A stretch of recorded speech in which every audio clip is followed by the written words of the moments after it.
Bem-vindo ao canal Relatos Assustadores.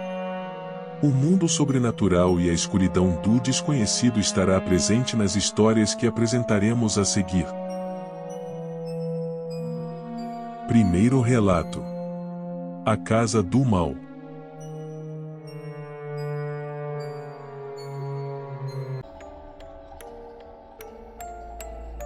A família Alencar, de mudança do interior da Bahia para São Paulo, estava empolgada, afinal, iriam ter novas oportunidades e experiências. Os relatos que ouviam pelas ruas, de familiares e amigos eram motivadores. Contavam cada segundo para ver as luzes da grande metrópole. Grandes lojas, enfeitadas, pessoas rindo e caminhando pelas longas ruas. A casa era uma construção antiga, com mais de 100 anos, mas isso não era um impeditivo, o valor da casa foi extremamente atraente. Renato, o pai da família, dizia que foi um grande achado, era a oportunidade perfeita. E, a casa, por ser antiga, mantinha um charme indescritível, não era como aquelas casas de hoje em dia, todas iguais. No entanto, mal sabiam eles que a casa escondia segredos sinistros que estavam prestes a serem revelados. E, assim, aquela família viajou pela longa estrada destino de São Paulo. No primeiro dia na casa, tudo parecia perfeito. A casa era espaçosa e aconchegante, com móveis antigos que exalavam história.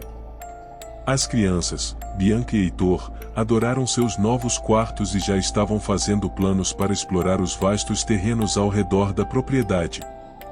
A mãe, Susana, estava ansiosa para cultivar um jardim exuberante, enquanto o pai, Renato, sonhava em montar uma grande rede na varanda para deitar e olhar o céu.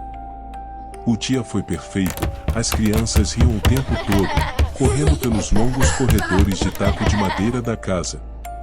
Susana e Renato adoraram o barulho dos passos das crianças pela casa, parecia que tudo estava completo.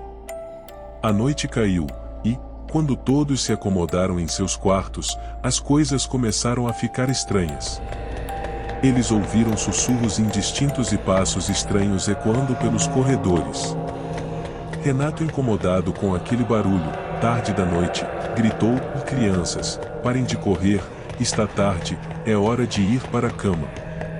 Mas, os passos continuaram. Renato, mais uma vez gritou: "É hora de dormir, parem com isso." Mas os sussurros ficaram mais intensos, e, os passos iam de ponta a ponta do corredor. Renato, irritado, levantou da cama e foi ao corredor. Mas, nada encontrou. Foi até o quarto das crianças, e elas estavam deitadas, em um sono profundo. Renato ficou abalado com aquilo, estava pronto para brigar com as crianças. Mas, como assim? Estavam lá dormindo?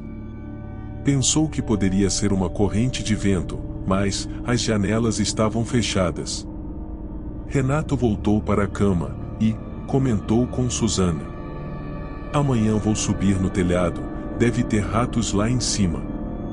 E, com silêncio na casa, foram dormir. Nos dias seguintes, as coisas foram piorando. Objetos desapareciam e reapareciam em lugares diferentes.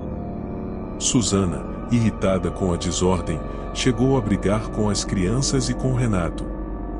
Quem ficava bagunçando a casa? Mas as crianças alegavam que não eram eles, que os brinquedos eram movidos misteriosamente durante a noite. Renato comentava que não estava mais conseguindo dormir direito, começou a ter pesadelos. Dizia que era como se ele estivesse observando cenas de terror, bem à sua frente. Sombras, olhos vermelhos e brilhantes, dentes pontiagudos, gritos, eram cenas terríveis. E acabava acordando suando frio. Susana estava convencida de que algo estava errado com a casa e começou a pesquisar sua história. No Google, ela descobriu que, há décadas, a casa pertencera a uma família que desaparecera sob circunstâncias misteriosas. Não havia o desfecho daquele cenário, o caso ainda estava em aberto, ou pelo menos, não foi noticiado. Susana chegou a fazer amizade com os vizinhos e perguntava se sabiam algo sobre o lugar. Na cidade afirmavam que a casa estava amaldiçoada e que os fantasmas da família ainda rondavam o local. Fantasmas? Será? Pensou Susana. Enquanto Susana investigava, as coisas na casa começaram a piorar. Portas se fechavam sozinhas, batendo fortemente com altos estrondos, e o som de risadas infantis ecoava pelo corredor, apesar de Bianca e Heitor estarem na escola. Susana começou a sentir uma presença fria e hostil, como se houvessem olhos a observando. 2 semanas se passará, e Renato, após tomar seu banho para sair para uma entrevista de emprego, limpou o espelho daquela fumaça branca do chuveiro e gritou de desespero. Ele encontrou seu reflexo no espelho distorcido, parecendo monstruoso e maligno. Ele gritou, novamente, e, quando Susana correu para ajudá-lo, o espelho estava normal. Mas algo no olhar de Renato havia mudado. As crianças também começaram a ter pesadelos semelhantes aos de Renato, e todos passaram a sentir uma opressão constante. A atmosfera da casa estava carregada de uma energia negativa, e eles não conseguiam mais negar que algo estava muito errado. Decidiram ir até um centro espírita para ver se alguém poderia ajudar. Renato conversou com algumas pessoas, e um médium, que segundo a casa espírita, tinha muita experiência com o mundo sobrenatural, concordou em visitar o local. Chegou com seu equipamento e começou a realizar uma série de testes. E, sem nenhuma surpresa, mas para o terror dos moradores, ele confirmou que a casa estava assombrada por espíritos inquietos e aconselhou a família a sair imediatamente. O médium disse: tem uma força, uma não, 7 forças sobrenaturais, que são terrivelmente fortes. Vocês não devem mais ficar nesse local, é melhor se mudarem imediatamente. As coisas só irão piorar. Mas para onde iriam? Renato e sua família tinham investido tudo o que tinham naquela casa. Precisariam vender para conseguir outro lugar para morar, não tinham parentes ou amigos próximos que pudessem acolher em outra casa. Apesar do aviso daquele médium, decidiram ficar, não tinham outra alternativa. Como previsto, as coisas pioraram, eventos aterrorizantes começaram a se desenrolar. Uma noite, Susana acordou para ir ao banheiro. E, ao sair do quarto, gritou de susto. No meio do corredor escuro, ela viu 2 sombras de pé. Ligou rapidamente a luz e viu Bianca e Heitor parados no corredor, seus olhos estavam brancos. Eles correram na direção de Susana, e a seguraram com força e sussurraram palavras incompreensíveis. Como poderia 2 crianças terem tanta força? Quando Susana finalmente conseguiu se soltar, correu para acordar Renato. Os 2 saíram pelo corredor e não encontraram as crianças. Quando voltaram ao quarto das crianças, ele estava vazio. Desesperados, os pais procuraram a casa inteira, mas não havia sinal de seus filhos. Susana ligou para o médium, chorando e implorando por ajuda. O médium voltou correndo, companhia de mais 4 pessoas, que, segundo ele, reuniriam forças para exorcizar aqueles obsessores. Enquanto ele fazia suas preces, Susana e Renato ouviam os gritos das crianças vindo de algum lugar desconhecido. O médium pediu que se mantivessem firmes, mas a atmosfera estava cada vez mais pesada. Os objetos caíam das bancadas, risadas sombrias enchiam aquela casa. Os passos corriam de um lugar a outro pelos corredores de madeira. Finalmente, depois de uma noite de terror, os gritos cessaram, e a casa voltou ao silêncio. O médium, exausto e pálido, terminou o ritual e informou que ele havia conseguido libertar momentaneamente o lugar dos espíritos, mas não podia garantir a segurança das crianças. A família estava arrasada. De repente, um som de vaso quebrando ecoou pelos corredores, assustando a todos. Renato, receoso, correu na direção dos corredores, e não acreditou. Bianca e Heitor estavam brincando no corredor, e, acidentalmente bateram a bola no vaso, que caiu e quebrou no chão. Renato não quis nem saber o que estava acontecendo. Aliviado, começou a chorar por encontrar seus filhos a salvos. No dia seguinte, pegaram suas coisas e deixaram aquela casa para trás. Voltaram para o interior da Bahia, na proteção de seus amigos e parentes.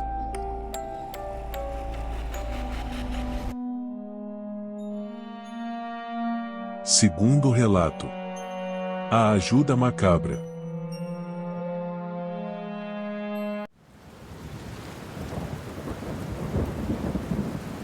Era verão. Naquele dia houve uma chuva inesperada, muito mais forte do que o normal. Os moradores locais estavam assustados. O vento forte parecia que ia arrancar os telhados das casas, e o barulho da chuva era aterrorizador. Os fortes raios iluminavam os céus e assombrava até o mais corajoso dos homens com seu forte estrondo. Aquela terrível chuva inundou a pequena cidade de Pernambuco, transformando as ruas em correntezas. Em meio ao desespero, Márcio e Bárbara, um jovem casal, viram sua casa ser devorada pela água. Vítimas da força da natureza, sem ter para onde ir, foram surpreendidos por uma figura sinistra que observava a destruição de longe. Era Eustácio, um morador local, muito conhecido, mas evitado pelos moradores locais, pela sua terrível fama. Diziam que aquele velho homem tinha uma aura sombria e que ele tinha pactos com criaturas das trevas. Eustácio aparentava ser um simples homem, castigado pela dura vida no campo, tinha suas mãos calejadas e maltratadas, sua pele era envelhecida e maltratada pela forte ação do sol. Mas, os moradores locais diziam que, quando Eustácio passava, era possível ouvir risos e murmúrios ao seu redor. E, sua casa, fazia estranhos barulhos de passos, durante a madrugada. Com relutância, Márcio e Bárbara aceitaram a oferta de ajuda de Eustácio. Bárbara não queria, mas Márcio dizia: isso tudo é bobagem, não existem espíritos ou coisas sobrenaturais, pelo contrário, aquele velho homem está mostrando sua bondade ao nos oferecer ajuda. Não temos para onde ir, as águas nos levaram tudo. De fato, o estranho prometeu-lhes abrigo em uma casa antiga, situada ao lado da sua própria moradia, pelo tempo que precisassem, sem exigir aluguel. Desconfiados, mas sem opções, seguiram o misterioso homem até a casa. A construção antiga tinha uma aparência decadente, com janelas quebradas e portas rangendo ao menor sopro de vento. O casal, no entanto, não podia recusar a generosidade de Eustácio, que insistia que a casa era mais segura do que qualquer outra opção naquelas circunstâncias. Assim que adentraram a morada, uma sensação de opressão pairou no ar. Uma atmosfera gélida e sinistra sussurrava pelas paredes.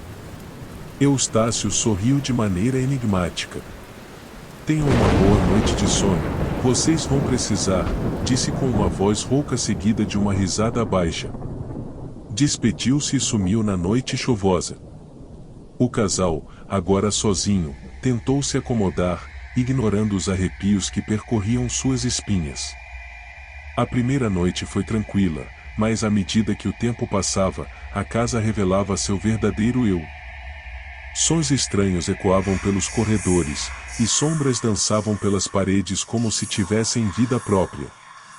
Bárbara começou a ter pesadelos vívidos, nos quais criaturas sombrias saíam de dentro das paredes, os olhos vermelhos iluminavam a escuridão, e, pontudas garras cortavam tudo o que estava em sua volta.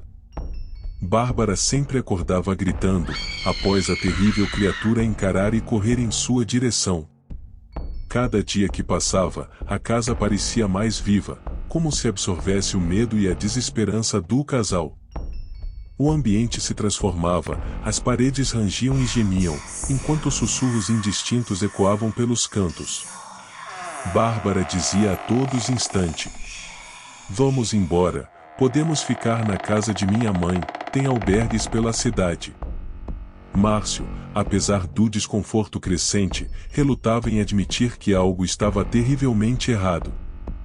Bobagem, não podemos nos dar o luxo de gastar, precisamos do dinheiro para comprar as coisas novamente. Em uma noite sombria, Bárbara acordou com um sussurro ao pé da cama. Uma voz suave e inumana sussurrava seu nome, as garras do monstro subiam por debaixo da cama. E, quando a garra estava prestes a encostar em seu pé, gritou. Paralisada pelo medo, ela acordou Márcio, mas o sussurro e a garra desapareceram assim que ele acendeu a luz. Bárbara chorava muito, e Márcio continuava sem entender nada. A partir daquela noite, o casal enfrentou horrores indescritíveis. Sombras se materializavam nas paredes, movendo-se independentemente da luz. Passos ecoavam pelos corredores vazios, e as portas rangiam abrindo e fechando sem razão aparente. A atmosfera estava impregnada de um mal que parecia crescer a cada dia. Desesperados, Márcio e Bárbara procuraram Eustácio para pedir explicações. Correram até a porta do velho homem e bateram. Eustácio abriu a porta, e revelou um lugar igualmente sombrio, decorado com artefatos estranhos e velas tremeluzentes. Bárbara congelou de medo ao ver aquela cena. Os rumores eram verdadeiros? Será? Márcio perguntou ao homem. Senhor, temos a impressão que estranhas coisas acontecem naquela casa que você nos deixou morar. Será que você sabe algo sobre isso? Eustácio, com olhos enigmáticos, deu uma pequena risada, e disse que a casa que ofereceu ao casal tinha uma história macabra. A casa havia sido construída há mais de 150 anos, e, segundo seus avós, aquela casa havia sido palco de um terrível ato de crueldade. Um homem, que nunca foi identificado, invadiu aquela casa. Protegido pela escuridão da noite, pegou uma faca na cozinha e atacou o casal, que dormia tranquilamente, com 3 facadas nas costas de cada um. Diziam os relatos que o estranho homem levou o casal para a sala e desenhou com o sangue deles alguns símbolos no chão e na parede. Foram encontradas muitas velas na sala. Não se sabe ao certo o que significavam aquelas coisas, mas boatos relatam que aquilo era um portal para criaturas sombrias que se alimentavam do medo humano. Eustácio disse também que, segundo os boatos, aquele homem vive até hoje, aquele estranho ritual era para obter a vida eterna. Márcio disse: bobagem, essas coisas não existem. É tudo imaginação desse povo maluco. Eustácio, sem dizer nada, começou a rir. Bárbara imediatamente se lembrou do que os moradores diziam de Eustácio, aquele velho homem tinha pacto com coisas sombrias. Será que em sua busca por poder, selou um pacto com essas entidades? Sacrificando inocentes em troca de sua própria imortalidade? A casa era a chave para a entrada desses seres em nosso mundo? Bárbara, horrorizada, percebeu que estavam presos em um pesadelo sobrenatural. Eustácio, rindo de forma diabólica, revelou que a única maneira de escapar era realizar um ritual para quebrar o selo. No entanto, esse ritual exigia um preço alto, uma alma, uma pessoa de um casal. O velho homem começou a rir novamente, e disse: preciso entrar, essa conversa me deixou um pouco cansado, voltem depois. O final dessa história é controverso. Algumas pessoas dizem que Márcio e Bárbara saíram daquele lugar, após conversar com o velho homem, e se mudaram para a casa dos pais de Bárbara. Outras fontes alegam que Márcio, com sua teimosia, convenceu Bárbara a ficar na casa, e desapareceram sem deixar rastro. O que sabemos é que o casal nunca mais foi visto nas ruas daquela pequena cidade de Pernambuco, e os poucos que os conheciam não tiveram mais contato deles.